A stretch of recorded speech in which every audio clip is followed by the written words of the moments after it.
शक्तेरनन्ताश्च लोका यतो निर्गुणाद प्रमेया गुणास्ते यतोऽनन्तशक्तेरनन्ताश्च लोका यतो निर्गुणाद प्रमेया गुणास्ते यतो भाति सर्वं त्रिधा भेदभिन्नं सदा तं गणेशं नमामो भजामः नमामो भजामः।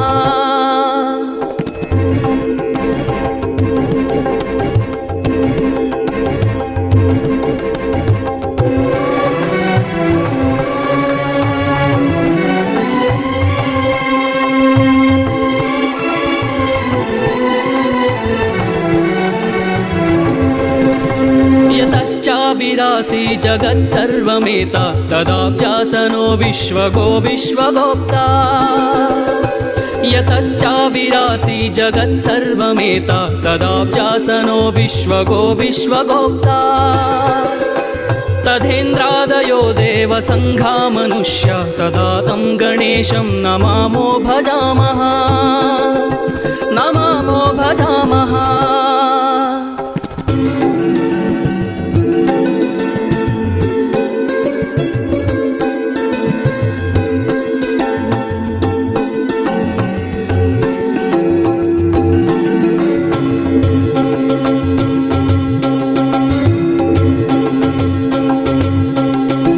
यतो वह्निभानुभवो भूर्जलञ्च यतः सागरश्चन्द्रमा व्योमवायुः यतो वह्निभानुभवो भूर्जलञ्च यतः सागराश्चन्द्रमा व्योमवायुः यतस्तावरा जङ्गमा वृक्षसङ्गा सदा तं गणेशं नमामो भजामः नमामो भजामः।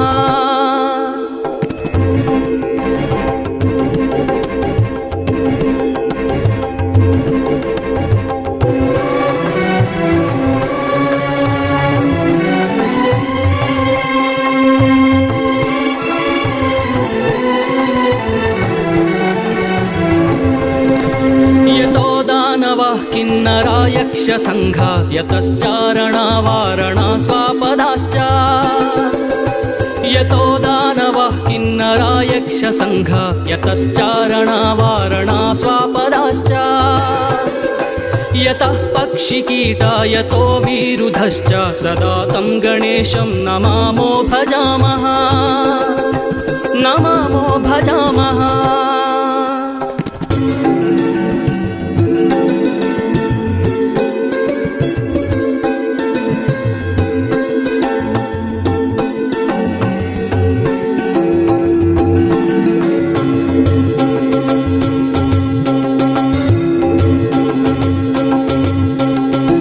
यतो बुद्धिरज्ञाननाशो मुमुक्षो यतः सम्पदो भक्तसन्तोषदा स्युः यतो बुद्धिरज्ञाननाशो मुमुक्षो यतः सम्पदो भक्तसन्तोषदा स्युः यतो विघ्ननाशो यतः कार्यसिद्धिः सदा तं गणेशं नमामो भजामः नमामो भजामः।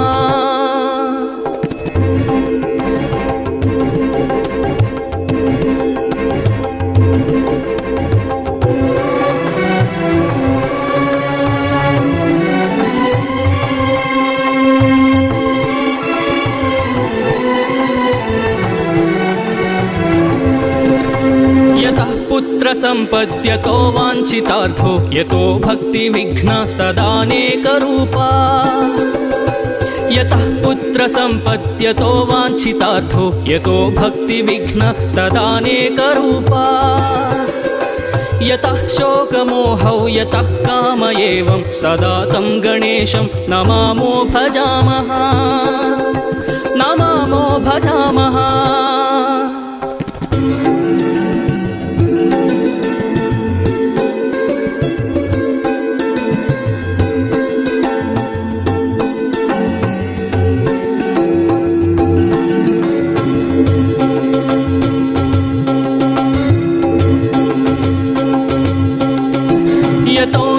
शक्तिः सशेषो बभूव धराधारणेनेकरूपे च शक्तः यतोऽनन्तशक्तिः सशेषो बभूव धराधारणेनेकरूपे च शक्तः यतोऽनेकधा स्वर्गलोकाहिनाना सदा तं गणेशं नमामो भजामः नमामो भजामः।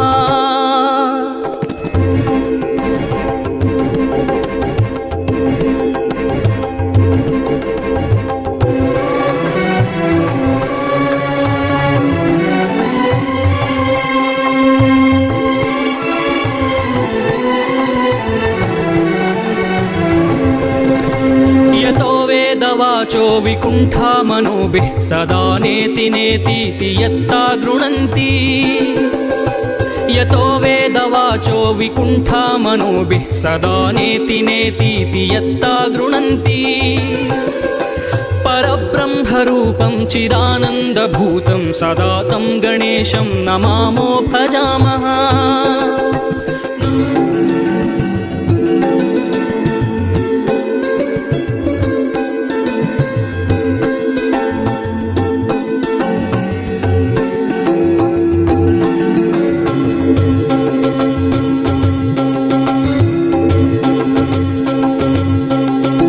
यतोऽनन्तशक्तेरनन्ताश्च लोका यतो निर्गुणादप्रमेया गुणास्ते यतोऽनन्तशक्तेरनन्ताश्च लोका यतो निर्गुणादप्रमेया गुणास्ते यतो भाति सर्वं त्रिधा भेदभिन्नं सदा तं गणेशं नमामो भजामः नमामो भजामः।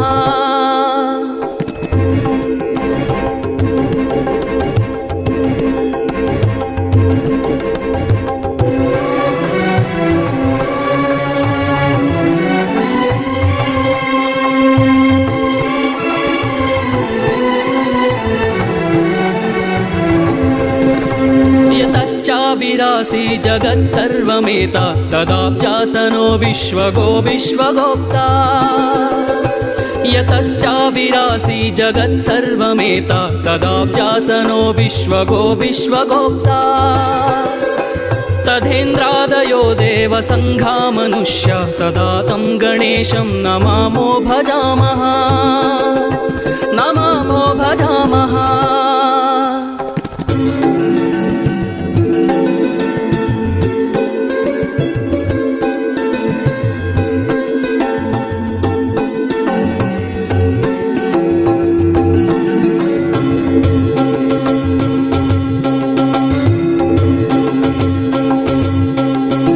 यतो वह्निभानु भवो भूर्जलञ्च यतः सागरश्चन्द्रमा व्योमवायुः यतो वह्निभानु भवो भूर्जलञ्च यतः सागराश्चन्द्रमा व्योमवायुः यतस्तावरा जङ्गमा वृक्षसङ्गा सदा तं गणेशं नमामो भजामः नमामो भजामः।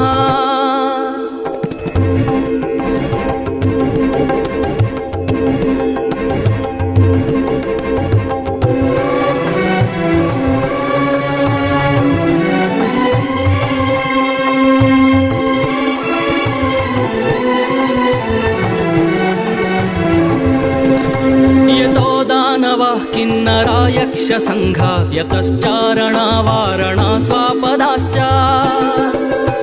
यतो दानवः किन्नरा यक्षसङ्घा यतश्चारणा वारणा स्वापदाश्च यतः पक्षिकीटा यतो विरुधश्च सदा तं गणेशं नमामो भजामः नमामो भजामः।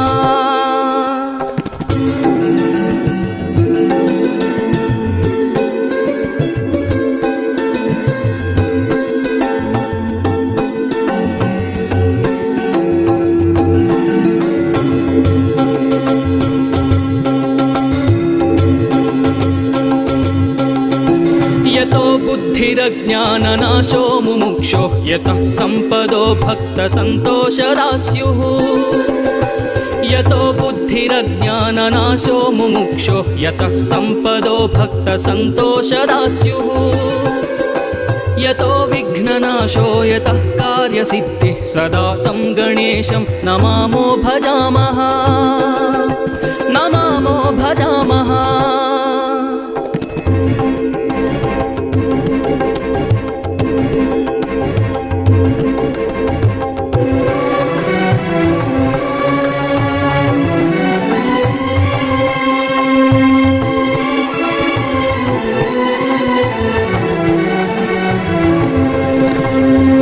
पुत्रसम्पद्यतो वाञ्छितार्थो यतो भक्तिविघ्नास्तदानेकरूपा यतः पुत्रसम्पद्यतो वाञ्छितार्थो यतो भक्तिविघ्नस्तदानेकरूपा यतः शोकमोहौ यतः काम एवं सदा तं गणेशं नमामो भजामः नमामो भजामः।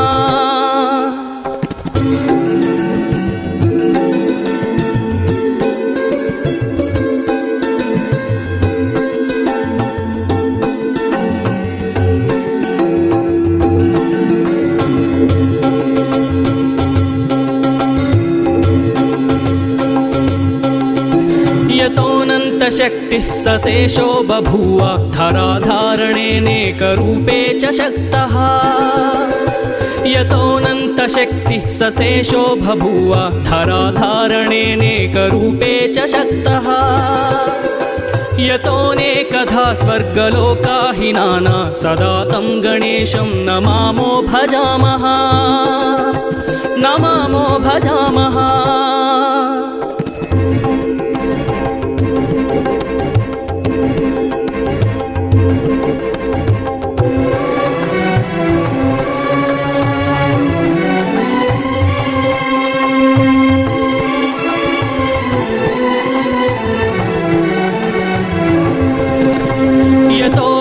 वाचो विकुण्ठा मनोभिः सदा नेति नेतीति यत्ता गृह्णन्ति यतो वेदवाचो विकुण्ठा मनोभिः सदा नेति नेतीति यत्ता गृह्णन्ति परब्रह्मरूपं चिदानन्दभूतं सदा तं गणेशं नमामो भजामः नमामो भजामः।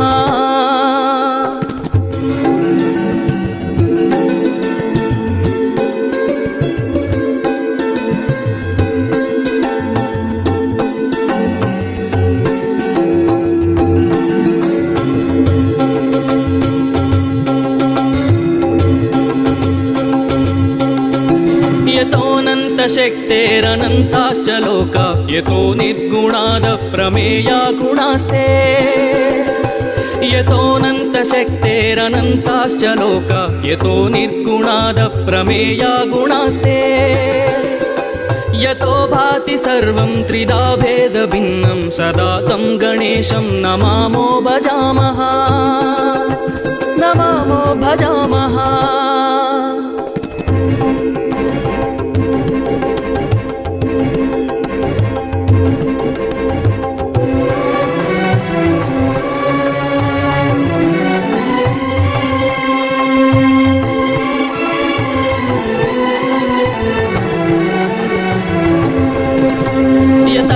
विरासी जगत्सर्वमेता तदाब्जासनो विश्वगो विश्वगोप्ता यतश्चाविरासी जगत्सर्वमेता तदाब्जासनो विश्वगो विश्वगोप्ता तथेन्द्रादयो देवसङ्घा मनुष्या सदा तं गणेशं नमामो भजामः नमामो भजामः।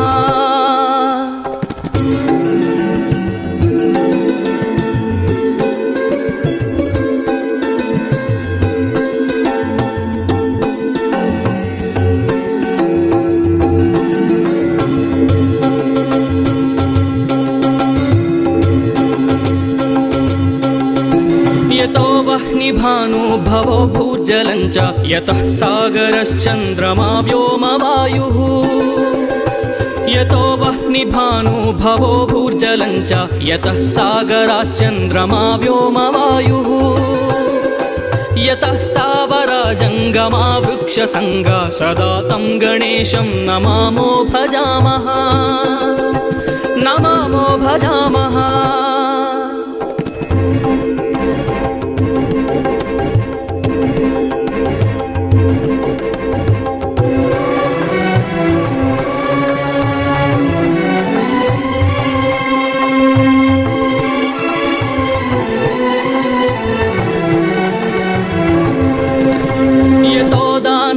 किन्नरा यक्षसङ्घा यतश्चारणा वारणा स्वापदाश्च यतो दानवः किन्नरा यक्षसङ्घा यतश्चारणा वारणा स्वापदाश्च यतः पक्षिकीटा यतो विरुधश्च सदा तं गणेशं नमामो भजामः नमामो भजामः।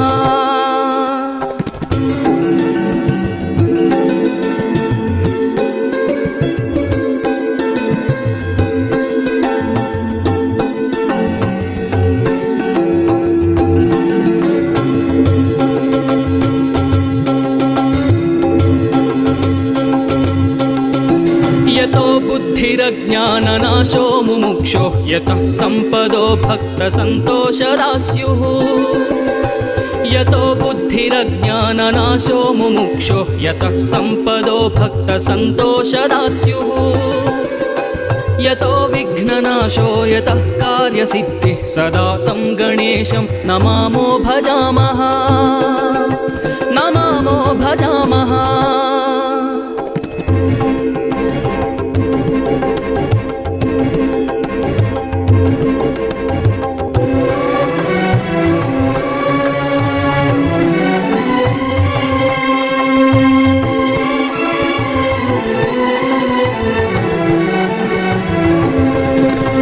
यतः पुत्रसम्पद्यतो वाञ्छितार्थो यतो भक्तिविघ्नस्तदानेकरूपा यतः पुत्रसम्पद्यतो वाञ्छितार्थो यतो भक्तिविघ्नस्तदानेकरूपा यतः शोकमोहौ यतः काम एवं सदा तं गणेशं नमामो भजामः नमामो भजामः।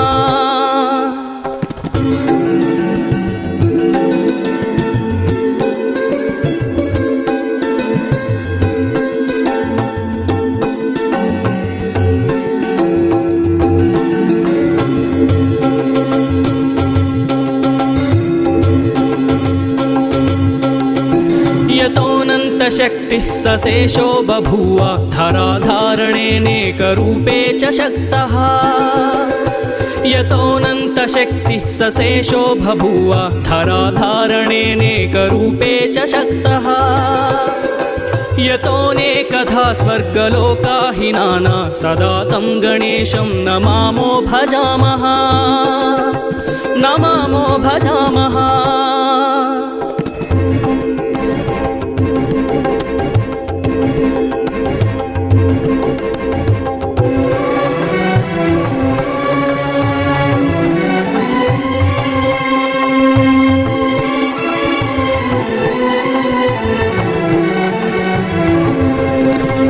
यतो वेदवाचो विकुण्ठा मनोभिः सदा नेति नेतीति यत्ता गृह्णन्ति यतो वेदवाचो विकुण्ठा मनोभिः सदा नेति नेतीति यत्ता गृह्णन्ति परब्रह्मरूपं चिदानन्दभूतं सदा तं गणेशं नमामो भजामः नमामो भजामः।